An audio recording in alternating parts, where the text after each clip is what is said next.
and emerging Indian American community committed to preserving the vast customs of a vibrant cultural heritage.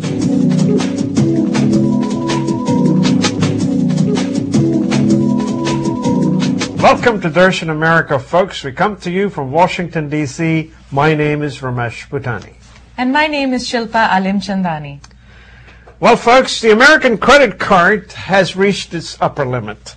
$14,294 billion, that's it.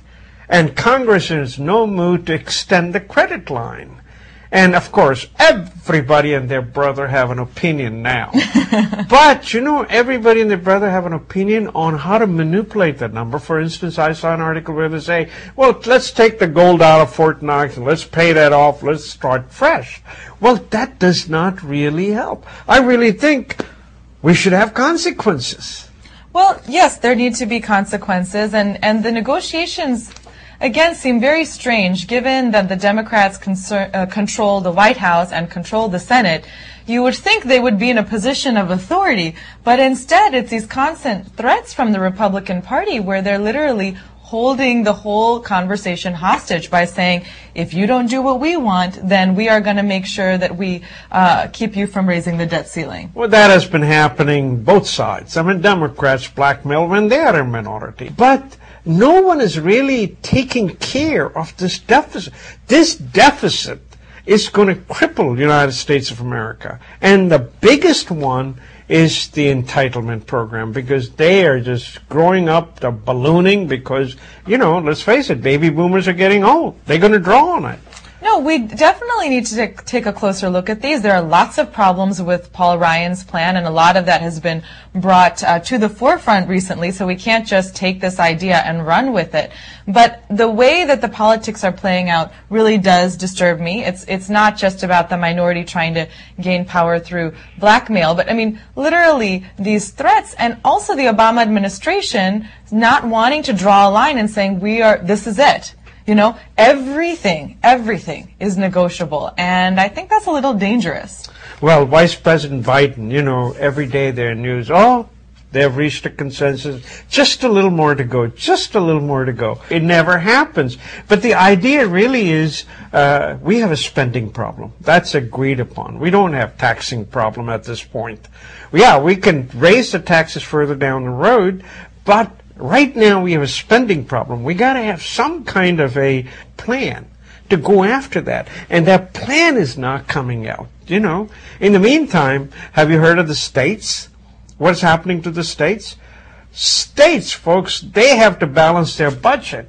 They are so scared of losing jobs that every time a company says, I am leaving your state, or the states run to say, okay, how much can I give you? What can I do for you to stay there? Right. You know, in this state of New Jersey, Governor Christie has given as much as $800 million to hold a few companies. Wow. Yes, and Kansas City, Kansas is offering a company which is located just next door in Kansas City, Missouri. Right. Hey, can you please move? We'll give you so much money. 8 million jobs were lost. Everybody's scared. They don't want to lose any more jobs in their state. There is the kind of hostage situation going on with the jobs. What I was interested in seeing is that even though Republicans tend to be very pro-business, the very anti-Obama U.S. Chamber of Commerce has been urging Congress to raise the debt ceiling as soon as possible. So it's not that businesses are really even on the side of Republicans in this case. Yeah, but I still think there should be consequences. It's okay to have a little bit of consequence, so these guys get scared. They should have a fear of God. Okay. They have no fear of God. These politics are being dragged on, and everybody's a spectator. Oh, let's look at what's happening in politics. No. We need to have solutions. Well, the solutions don't just come with entitlement programs. Why not cut the biggest part of our government spending, which is the military? That is just little bit of a cut here, little bit of a cut there. That is huge, and people are afraid to talk about it. No, they are talking about it, by the way. It is on the table, and the bigger thing marginally in comparison to the other programs. Did you see this week they say federal employees will have to start paying more for their health insurance? Mm-hmm. They're going to pay more for their pensions. Folks, remember, federal government employees, previous ones, I guess now you have a choice. You can get a Social Security, but the older civil servants, they cannot draw Social Security. They only have pension. Mm-hmm. Now, you know, we have Social Security, so we personally pay. Right. I don't know how much civil servants pay, but according to the Vice President Biden, yeah, it's on the table. Yeah, let's raise it. And it raises hackles in Washington, D.C., because there are so many employees of the federal government that live here. Well, what I really hope is that the Democrats actually stand up to the Republicans in this battle over the debt. You seem to be talking as if they're not up to the task. I have my doubts.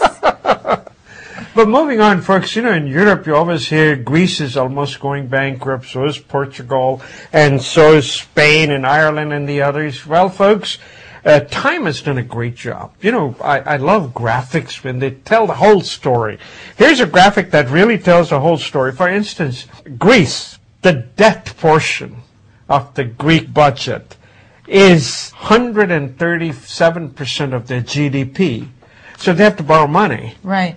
75% of their debt is owned by foreign countries. Wow. 75%. And look at a contrast to Japan. Japan is overspending 204% of their GDP, which is the gross domestic product. But they have only borrowed 7% from the foreign countries. That is so different. Nation of savers. Wow. The total nation of savers. And then you look at America. We have borrowed up to 99% of our GDP, gross domestic product. 31% we borrowed from foreign countries.